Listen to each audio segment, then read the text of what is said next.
Good afternoon, everybody. We Paddy from across the shop, and again, change up the videos today. I decided that I was going to show you my all-metal construction knives, constructed knives. And I'm going to start off. I think I've got about 9 of them, but I'm not going to spend a whole lot of time going through them. These mostly are just basic slip joint blades made completely of metal. Now, here's the first one, and as you can see on it, there's the patent number, which is the military patent number. This is a sailor's knife. Beautiful big marlin spike, solid big marlin spike there. This knife weighs heavy in the pocket. You've got a screwdriver, and it's actually quite thin. Great as a little pry bar. Really useful tool to have at the end of a knife. Completely stainless steel this, so it'll not rust. It's a great sailor's knife. There's your bottle opener there. And then you have a big fat sheep's foot blade there. Or, I mean, people say that it's a rope cutting blade. Yeah, that's what it is. It's not. It's very thin. It's incredibly good for going through rope. Let me tell you, you could baton with the end of that. This is a solid knife. And it's a great addition just to have. I'm an ex-sailor, as you know.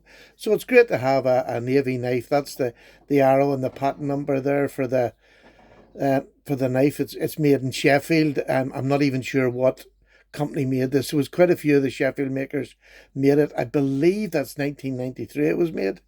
So I'll take that and set that aside. There's the first one.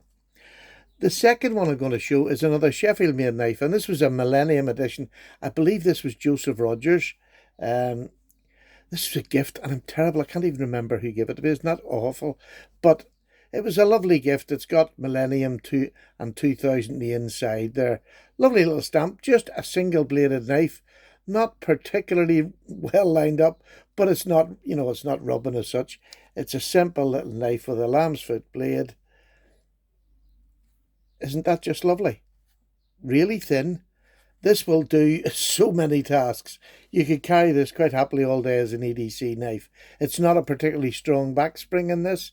In fact, it's quite weak. It's probably about a 3. But because of the ricasso there, you can get that up into your finger and that blade won't close on you.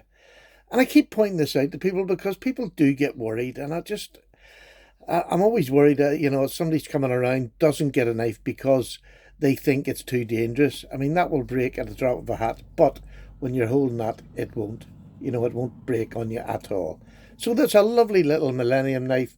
Joseph Rogers. Is it one I'm going to carry a lot? Probably not, but it's just nice to have in the collection. And if you're a knife lover, I love all sorts of blades. And that's why I'm trying to show what I've got left in my collection. I've sold a whole lot of my collection, but there's certain knives that I won't let go of because they're just part of the collection. They're not particularly worth any money, but to me, they're worth it because they're just knives.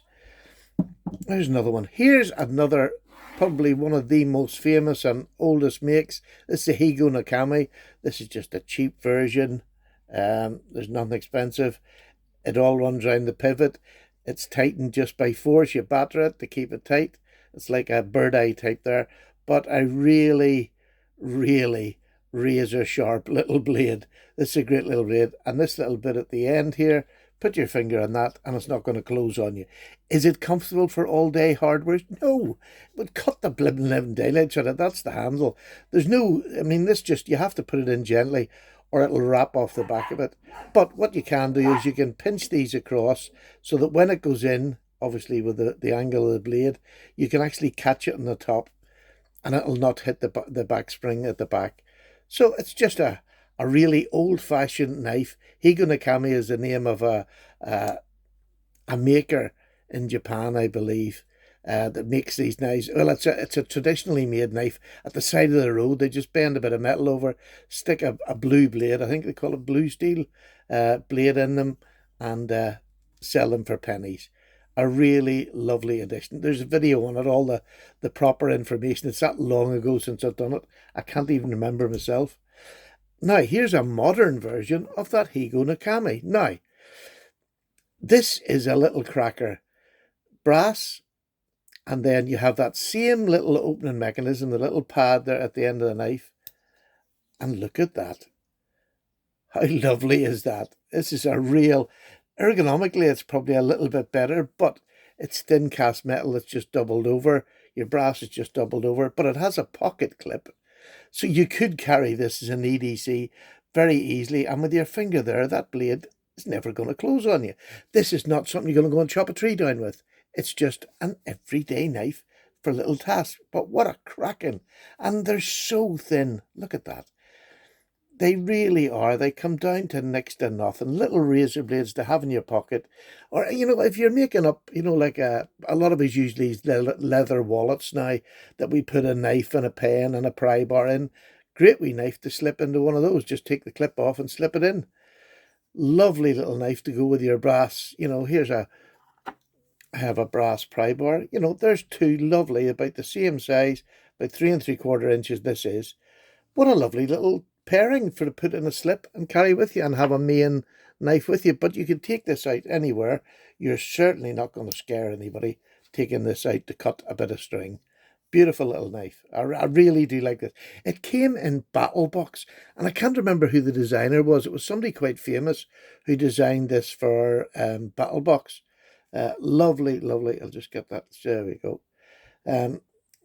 Beautiful little knife. Really, really nice. Now, I'm going to go on to the knives that I actually use. One of them sort of newish to me, but the rest I actually use. This one you've seen a lot, so I'll get this out of the way. This is just a little Rough Rider brass and single-bladed pen knife. Much more comfortable, thicker handles on it. Very comfortable. You could work all day with it. This is a great wee knife that's under £10, 440A steel, but by God, it's a great wee knife to have with you.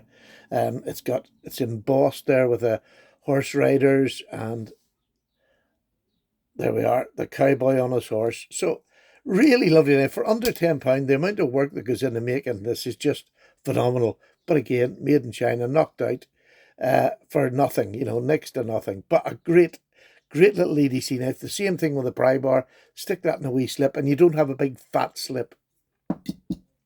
There's that one. The other one now this is aluminium. I put it in with the metal because I've always had a love-hate relationship with Swiss Army knives. Never particularly liked them.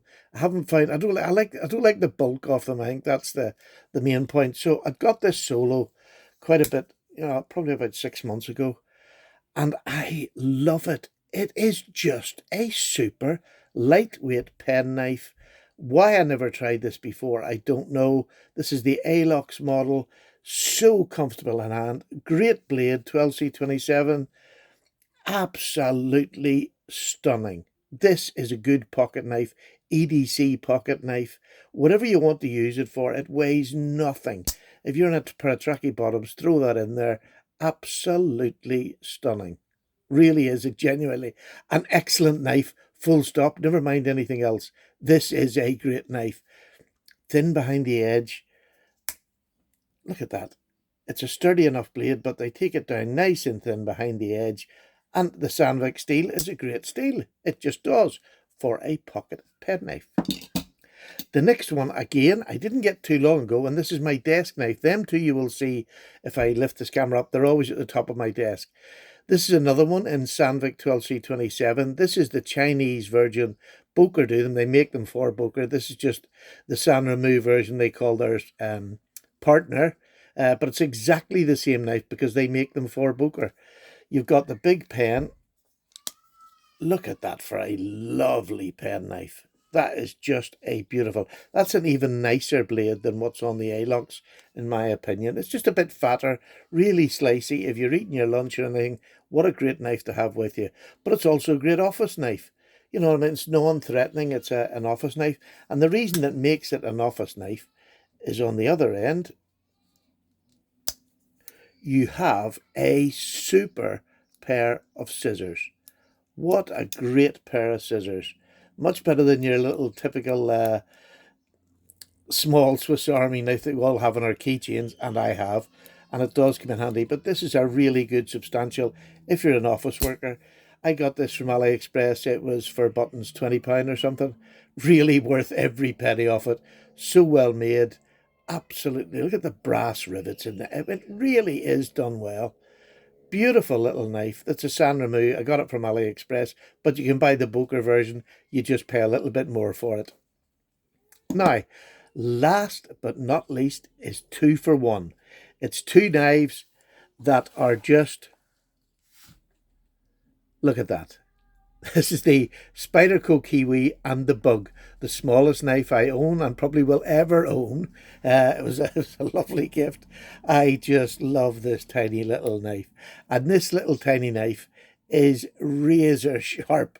If you want to put that in your keyring and have something to take a tag off or anything like that, this is a super little knife.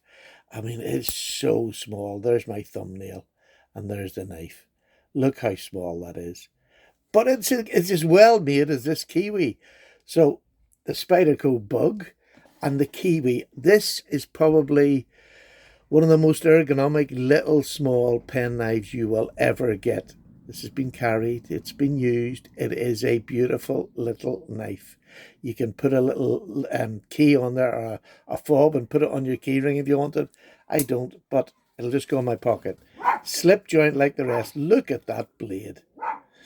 And much like the Kiwi, it's cute and it's cute looking, but it's so ergonomic.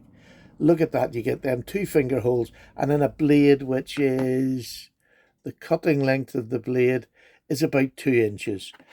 That'll do you most little jobs, but as a box opener, as anything, it's so comfortable. It's never going to close on you because your finger's in there. Probably the most secure out of all of them. Super little knife. I believe that they're not even made anymore. I don't know why. I don't know why that didn't catch on. But, well, I think it did catch on, but it went for quite a lot of years. But it is still a super knife. If you can get hold of a Spyderco Kiwi, that's the one I would recommend for an EDC knife or a secondary knife or whatever you... Because a lot of us don't do heavy tasks. We're just going to go into an office. What a great little knife to bring out in an office. What a talking point. And it's 8CR13, you know, it's nothing, but it's got the Spidey hole. If you had smaller hands, maybe you could do the Spidey hole. I can't. I have to open it two-handed. It's quite a stiff. You can hear that backspring on that. It's a really nice backspring. So that's the one I would recommend. If you haven't seen them before, have a look out for them. There you go. Paddy's gone. 9 of my favourite all-steel knives. Thank you very much for watching. I'm going to keep doing wee different videos, and I'm going through my own collection for me as much for you, because I have thinned it down an awful lot. Not that you would know it to most people. All the very best. Thanks for watching. Hope you enjoyed that. Bye-bye now.